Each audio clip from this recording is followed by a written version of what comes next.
ហើយបងបាទបន្ទាប់ពីបញ្ចប់ការប្រកួតជុំទី1ខ្ញុំអាចដឹងបានទេបងតកតងជាមួយនឹងចំណាប់អារម្មណ៍លទ្ធផលជាមួយនឹងសកម្មភាពក្រុមរបស់យើងការប្រកួតជារួមបាទសម្រាប់ជុំទី1យើងបានឃើញស្រាប់ហើយថាលទ្ធផលវាអត់សូវល្អយើងស្មើច្រើនហើយនឹងចាញ់ច្រើនហើយវាមិនមែនជាលទ្ធផលដែលយើងចង់បានក៏ដូចជាអ្នកគាំទ្ររំពឹងទុកទេហើយសម្រាប់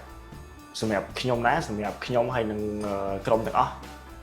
ពួកយើងអត់អាចបន្ទោសទៅនរណាម្នាក់បានទេយើងគិតថាវាជាទំនួលខុសត្រូវរបស់ពួកយើងទាំងអស់គ្នាហើយខ្ញុំគិតថាការយល់ចិត្តគ្នាការលេងវាអត់ទាន់សូវល្អអញ្ចឹងយើងសង្ឃឹមថាជុំទី2យើងនឹងធ្វើបានល្អពីមួយប្រកួតទៅមួយប្រកួតយើងត្រូវការ3បន្ទុកសម្រាប់ការប្រកួតប្រជែងជើងឯក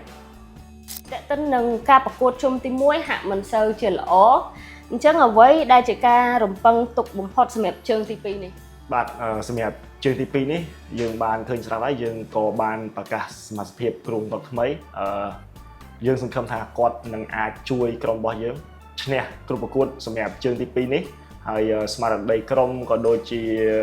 កីឡាករទាំងអស់គ្នានឹងខិតខំប្រឹងប្រែងយកចិត្តទុកដាក់វឹកហាត់ក៏ដូចជាស្ដាប់តាមគ្រូថ្មីហើយយើងជឿជាក់ក៏ដូចជាសង្ឃឹមថាយើងនឹងធ្វើបានល្អសម្រាប់ជុំទី2បើយើងត្រឡប់ទៅមើលការប្រកួតជម្រើសជាតិវិញគឹមហ៊ុយហាក់ជាទទួលបានចំណារអារម្មណ៍ច្រើនពីសំណាក់អ្នកគាំទ្រហើយបានរហ័សនាមជា Spider-Man ប្រចាំការប្រកួតដែរអញ្ចឹងត្រឡប់ទៅនឹងអាចចែករំលែកចំណារអារម្មណ៍ផងបានទេការកាត់បាល់មកវានឹងផុតទៅពោះហុលគឹមហ៊ុយក៏ជះបាល់មួយទៅណាមិនផុតថែមឆ្វេងកន្លែងនេះបាល់ក៏ហៅមកនេះ Taylor ជាមួយនឹងគឹមហ៊ុយជួយបានតាន់ពេលវេលាបាទសម្រាប់ខ្ញុំផ្ទាល់ខ្ញុំពិតជា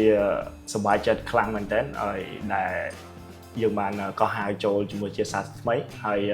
យើងបានចូលលេងក៏ដូចជាលទ្ធផលវាស្មើប៉ុន្តែ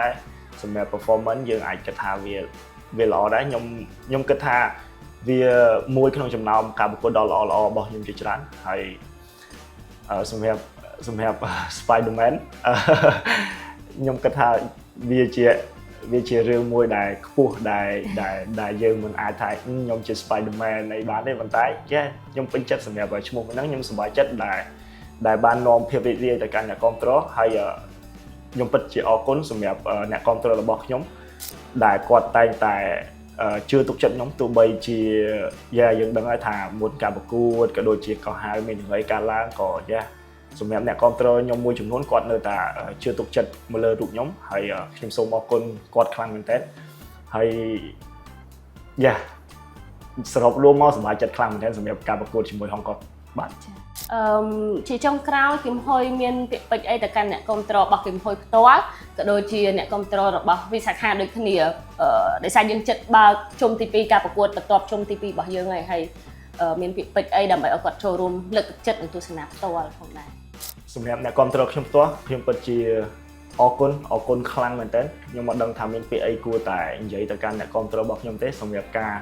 ជឿទុកចិត្តនៅតែទុកចិត្តនៅតែស្រឡាញ់ទោះបីជាយើងយ៉ាងណាក៏ដោយហើយខ្ញុំនឹងប្រឹងប្រែងរៀនរាល់ថ្ងៃសម្រាប់អ្នកគាំទ្ររបស់ខ្ញុំអ្នកគាំទ្រវិសាខាក៏ដូចជាអ្នកគាំទ្របាល់ទាត់កម្ពុជាទាំងអស់ខ្ញុំសង្ឃឹមថាពួកគាត់នឹងអាចចូលរួមលើកទឹកចិត្តទៅកាន់កីឡាករក៏ដូចជាចូលរួមទស្សនានៅលីកកំពូលរបស់យើងឲ្យកាន់តែច្រើនកុះករពីមួយប្រកួតទៅមួយប្រកួតបាទ